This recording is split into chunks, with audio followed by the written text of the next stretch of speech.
When anyone takes office in the foreign sector, they swear an oath stating, "I do solemnly swear to support and defend the Constitution of the United States against all enemies, foreign and domestic, that I will bear true allegiance to the same, that I take this obligation without any mental reservation nor purpose of evasion, and that I will faithfully fill my duties in the office upon which I am about to enter. So help me God."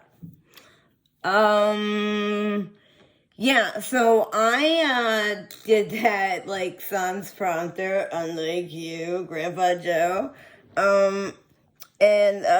Dude, like, bro, I just learned that to like write this thing. Like, that's sad, bro. I mean, sure, you took the oath, but like, when he entered office, was any of it true?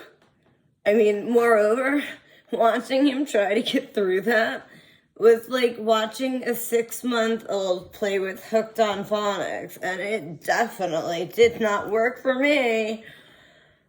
I mean, seriously, without a damn prompter, 5 minutes just to gather my thoughts. What a sad state our country is in, and I didn't even have this prepared, but it just made me think, like, our education system, it was bad before, but now other countries are just going to skyrocket by us, and it's scary. Sorry, that was off the cuff. Anyway, back to basics. On Biden's first day in office, he completely opened the southern border, essentially sending an invite to anyone around the world to buy a ticket to Mexico and cross right over. And yeah, we've seen how well that's worked so far. And 4 days after that, he greenlit the Russian Nord Stream pipeline, giving them all the power and advantage. And to make things worse, he shut down the pipeline in the United States, which was not only providing many with jobs, and they're now without, but for the first time, we were freaking self-sufficient. Bro! I mean, it's confounding to me that the Biden administration was literally given a Christmas gift packaged with a stocking filled with goodies. And what does he do? Like a child, throws a tantrum because he didn't like who gave him the toys. And instead of working with an already steady military with a plan set in place to leave Afghanistan, we had a booming economy, which Biden has seriously inflated. But at least they sent that tweet on the 4th of July that it was 16 cents cheaper than last year. Seriously, bro? Oh my gosh. And now inflation is getting so in hand, we're actually going to experience something called shrinkflation, which is something I've never heard of nor obviously experienced in my lifetime. I never even knew the word existed until Biden messed everything up. And we also had the best border in history. And in less than 30 days, the current administration completely ruined our country. And it's only getting worse. Well, I'm vaccinated. That was my choice. I made it because I have some medical issues. However, it was my choice. And everybody should have the ability to make that choice for themselves. In fact, the Constitution protects a person's freedom of choice in medical care, including the right to refuse unwanted medical treatment and rights preserving the doctor-patient relationship. This is why you are allowed to leave a hospital AMA against medical advice when doctors advise you not to. Of course, you can do what you want, and they're going to write down AMA just in case so they cover their ass. I totally respect that. But they let the patient leave. In this case, the government is saying without a vaccine passport, you're going to be denied some places. I shouldn't even have to be stating this because it's a complete violation of our constitutional rights. This is more anecdotal, but my dad is a surgeon and a specialist. Wanted to do a procedure on me in 2006, and my dad opposed the surgery because it hadn't been out for at least 20 years. I was beyond frustrated because I wanted an immediate fix. But my dad, being the wise doctor he was, said in 2023, we'll revisit the issue. But at this point, he's like, I don't trust it, and we don't have enough long-term data. Now, that's coming from a practicing surgeon from the same hospital of over 50 years. Moreover, it typically takes approximately 10 to 15 years for a vaccine to be created. And this one came out in 1 year, which I understand would leave a lot of people skeptical about the possible ramifications 10 to 15 years down the line. Notwithstanding, what about religious exceptions, like Christian Scientists? I can't say I'm entirely familiar with their religion, but from what I do know is they don't allow for any medical intervention because they believe that God will prevail regardless of the illness, so they don't even seek chemo or radiation for cancer. So to mandate them to take a vaccine, which is anathema to their religion, is absolutely what our fathers fought for us not having to do. No, it's the right to religion. And it's the freaking First Amendment. If your completely cerebral mind even remembers that. I don't know. It's freaking number one on the Bill of Rights. I mean, just seriously, just bro, number one. But in the Bill of Rights alone, the Biden administration has violated the First Amendment, which is freedom of religion, the Ninth Amendment, which states the enumeration in the Constitution of certain rights shall not be construed to deny or disparage others, retained by the people, which essentially states that you can't use the Constitution to inflict pain or undue stress on a group of people, i.e. the unvaxxed in this case. And it also violates the 10th Amendment because it's starting to take away the state's powers, which were delegated to them by the Constitution, which are reserved for the states, respectively, or to the people. Yes, that's we, the people. And we, the people, need to start doing something instead of sitting around and hashtag bitching about Biden. Moreover, offering incentives like they had in the past and now possibly making it mandatory to get the vaccine, it makes people skeptical. In fact, it makes them more skeptical than they were before. Hell, you were offering to buy them beers and even willing to pay X amount if they were willing to get the vaccine.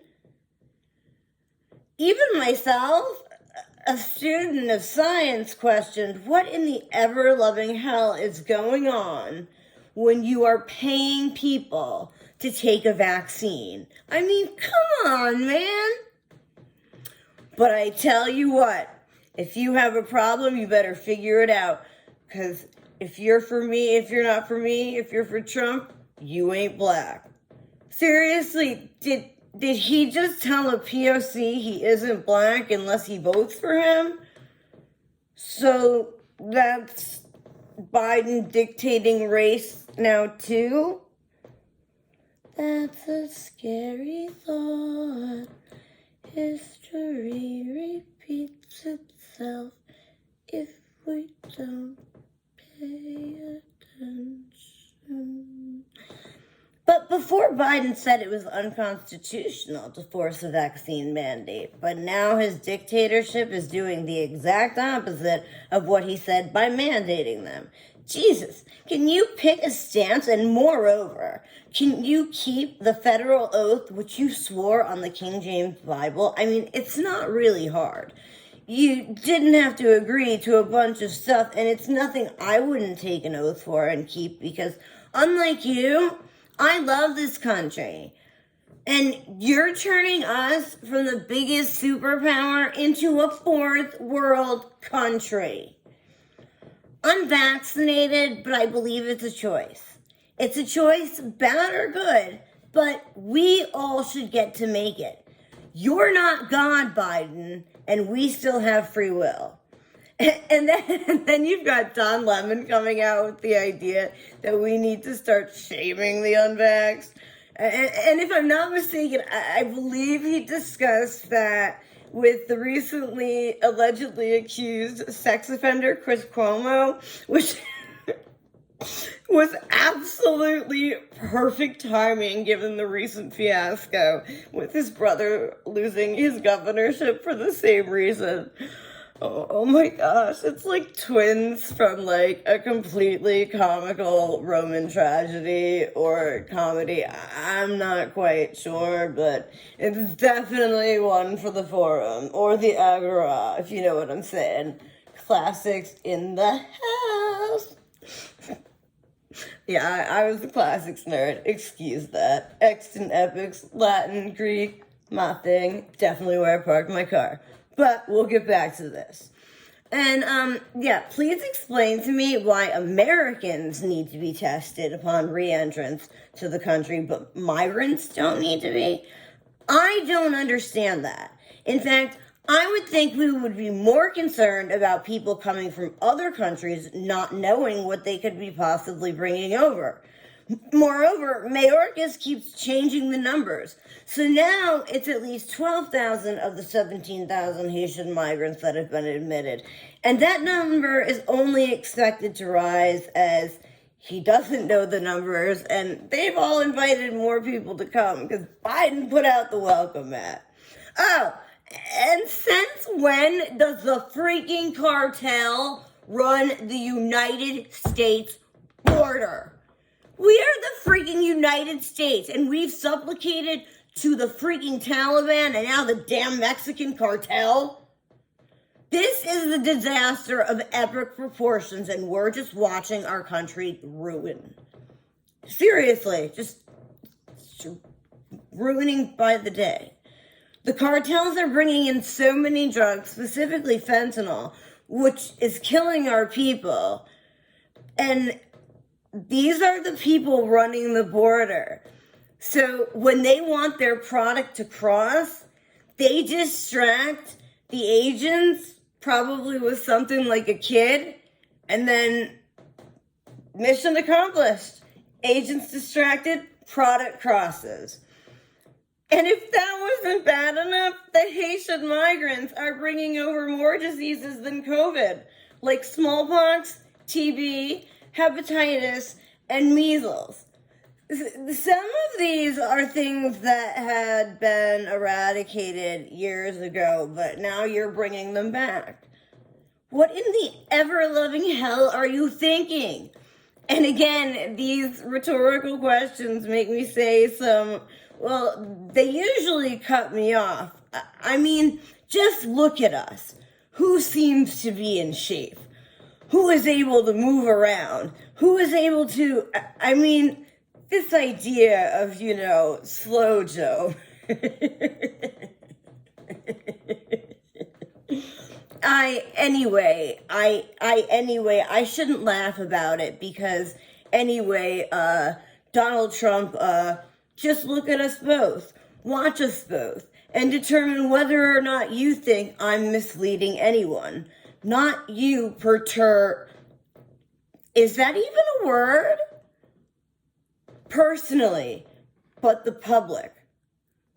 Bruh, all you've done is mislead the public. And dude, we are done. Come on, man. So, I want to know, whom do you serve and why, Biden? Is it the Taliban or, the Taliban? Sounds so freaking retarded. Anyway, is it the Taliban, China, Iran, or possibly the random votes, migrants coming from God knows where? What about the oath I repeated earlier, which you stated when you took office? Haven't you actually created domestic terrorism, which in the oath you, in fact, swore to fight against? So which is it, Grandpa Joe? The oath you served on a Bible for God and country, or other countries, notwithstanding the countless number of illegals crossing the border from over 100 countries whom we know nothing about? Moreover, the numbers change every day and keep exceeding. And you had the audacity to say your patience is wearing thin? Your patience is wearing thin? We, the people, our patience is wearing thin.